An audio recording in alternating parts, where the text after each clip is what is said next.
বাড়ির বইয়ের আলমারিটা গোছাতে গোছাতে হঠাৎ চোখে পড়ল সেই বইটা। বইটা তো আর নতুন কিছু নয়, পুরনো, কিছুটা ময়লা, কিছুটা বিকৃত, তবুও এক অদ্ভুত টান ছিল তার মাঝে। কলেজের শেষ দিনে সৌম্য আমাকে এই বইটা উপহার দিয়েছিল। সেটা ছিল আমাদের শেষ দেখা, আর সেদিনই সে বলেছিল, এই বইটা তোর জন্য, হয়তো একদিন তুই এর পাতায় হারিয়ে যাবে।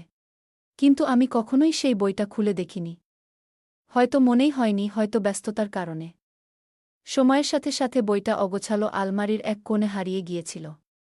তবে আজ যখন আলমারি গোছাতে গিয়ে বইটা হাতে এল, মনে হলো যেন কিছু একটা পাওয়ার অপেক্ষায় ছিলাম। আমি ধীরে ধীরে বইয়ের পাতা উল্টাতে লাগলাম। এর মাঝে আমি কিছু হারিয়ে যেতে চেয়েছিলাম, কিছু নতুন খুঁজতে চেয়েছিলাম। হঠাৎ পাতা উল্টানোর সাথে সাথে এক অদ্ভুত কিছু বেরিয়ে এলো, একটি চিঠি এবং একটি চাপটা গোলাপ ফুল। বন্ধুরা, আমার ভিডিওটি যদি আপনাদের ভালো লাগে তাহলে লাইক, কমেন্ট এবং চ্যানেলটি সাবস্ক্রাইব করুন।